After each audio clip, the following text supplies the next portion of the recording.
I told you yesterday, Grumpy Grizzly poked his head out as soon as the alert came across. Mm-hmm. And it was like, oh, hell. And then it was like, Vince Williams signed this, like, amazing deal. Great for Vince, great for the team, Big deal. great for everybody around. It's awesome. How about that? A moment of joy, a brief respite. And then this morning, they thought, nah, we got to get back in our bag. You know what? That one didn't even feel right. You thought you was happy? That didn't even feel right. We're going to make sure that you got like a 2 seed sitting on the bench because this is just crazy. I asked you guys before we went on the air today. So for those that don't know, I guess we should say it's not as bad as we expected because we expected Marcus Smart amputation of the arm. Yeah. After his dislocated finger. Instead, he is not getting his arm amputated. He's out for 6 weeks. No, at least. With a broken finger. Reevaluated in 6 weeks. He's reevaluated in 6 weeks. Okay? And it's not funny, Devin. I guess it's all relative. But I said to you guys, you look around, it's like, I joke that there's like the core of a 2 seed that's like going to be on your bench. You got Brandon Clark not playing this year. Steven Adams not playing this year. John Morant not playing this year. And now you got Marcus Smart, who by the end of the season is going to have played, less than 50 games for the Grizzlies. When it's all said and done. Okay? And I said, Kelsey brought up the guys in, like, if you had street closed games, obviously the Grizzlies would dominate street closed games. We'd be a championship team. And I said, as I was trying to think, I'm like, has anybody even lost anybody else significant for the season? Like, I was trying to think around the league, and I was like, has anybody had a season-ending injury? Like, we got 3 that are basically lost season ones, and then everything else is just like icing on the cake. When you lose Luke Kennard for a long time, when you lose Marcus Smart for a long time, but like you already had 3 that are sitting there that aren't playing this season, and those are top 6 guys on your team. 2 of your 5 starters. You're now going to have at least 3 starters that are down for your team. And I was like, does anybody even have like 2 starters that are like out for a long time? And I think the answer is no. Yeah, after further you guys went through review, and looked through all of the. Has anybody else had a season-ending injury that like plays a lot? Rob, the Time Lord. He did it versus us. He did. It's us. He did do it against us. Time Lord's out. Wasn't there someone on the Knicks? No, Mitchell Robinson, but he's got diagnosed. He's coming back. Rob Williams is the only one. Yeah, Time Lord's the only one. Who, by the way, Charles Bass. we talked about possibly trading for. Yeah, we wanted him. Yeah. That means it was truly meant to be. He just was on the wrong team when it happened. Moment. Yeah. He's a Grizzly. Gabe Vincent's out for 8 weeks, so I guess that doesn't count. Gabe Vincent, like, he came back and played like a week and then went back out. Yeah. So, that's probably That's what happened with Marcus. And honestly, I don't know if Gabe Vincent's starting for them or not. It's, Yeah, but it's a name that you like know. It's a guy that has some It's certainly a name. But yeah, that's it, Vernon. That's on my In the whole league? In the whole NBA, the National Basketball Association. Because Lonzo Ball is coming back. That's crazy. I mean, we keep cutting Ben Simmons. I know he's... Yeah, we know he's That doesn't count. Yeah, it does count. He doesn't count as a person. He's not coming back. He doesn't count as a person.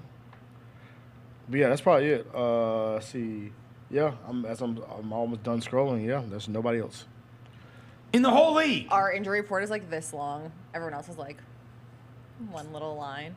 No one else in the National Basketball Association, buddy. What is going on? This is horrible. horrible. That just, as they say in the South, that's buzzard's luck. Oh, that's what they say. Buzzard's luck. I've never heard that. Who are you hanging out with, bro? Yeah, man. I've never hanging out with that Bama guy. What's that guy? The real people. Buzzards. Real ones. Buzzard's luck. They got 3 real teeth. Ones. They got 3 teeth. No, way more than 3. You 4. kidding me? 4. 5. Come on. Buzzard's luck. That's a weird looking bird. A buzzard? Yeah. Never heard of buzzard before? Never heard of that. It's like no. a little. Yeah. No. Buzzards. Bray luck. Wyatt used to say free the buzzards. Commonest and most widespread UK bird of prey. That's right. Buzzards look. That's right. See? Buzzards They eat luck. dead It's stuff, a huh? thing. Huh? They eat dead stuff, right? I think they do eat dead things. See, yeah. That's right. But look, this is just horrendous. Marcus Smart was awesome on that road trip. Yes, he was. And you know what? At some point, even where I'm like, you know, hey, you gotta be awesome defensively. There's something to be said for like having it ripped away early rather than late. Inevitably, that's going to happen to some of these teams. Like, you're going to see it. Like, as soon as one of their guys goes down, it's like, oh, there it goes. Now we have no chance at the championship, right? Somebody that, like, really has a chance at a championship is going to get it ripped away from them. Happens. It happens every year. That's so sad. It happened to the Grizzlies a couple different times when they had their best chances. It enabled them to have the best season in franchise history because Westbrook went out. And so we got to play Oklahoma City without Russell Westbrook. Yeah. Like, it killed their chances. As soon as they lost Westbrook, they didn't have a chance anymore, right? And it happens every year. And I have been one that said, like, everybody just sits there with their fingers crossed that it's not your team that it happens to at the end, but you're just going to have injuries. That's the way it's going to be. And at least if it happens earlier in the year, the part that sucks about that is you got a whole lot of games left to play. The good thing is you then have recalibrated all expectation and the things that, you know, I said yesterday, if you wouldn't have made it to the play-in after you got job back, it would have been super disappointing, especially when you had 4.5, you're 4.5 back with 50 play or whatever it is. That would have been super disappointing. Now, if you made the play-in, it would be unbelievable. And one of the things I said over and over was, man, if you've got Marcus Smart and Desmond Bane and Jaren Jackson, like, you can augment that with a couple other guys, and, like, on a lot of nights, you're going to be able to win a game. If you've got, you know, and Kennard as well, I mean, you're going to need your complement of guys, but with that, you're bringing 3 really good ones to the table every single night. And those guys have performed out of their minds in unison 3 games in a row. We had just watched it. We had watched them play the Lakers. We had watched them play Dallas. We had watched them play against Phoenix. The other thing, and I thought about this last night, and again, all of this goes out the window with Smart being out for a month and a half or more. Of course it does. Just does. You had to have him. Yes. Had to. This one, the Ja one was obviously devastating towards total ceiling. This is like day in, day out. Like you're gonna be underdogs all the time. The wins are gonna feel unbelievable, and everybody's gonna count you out.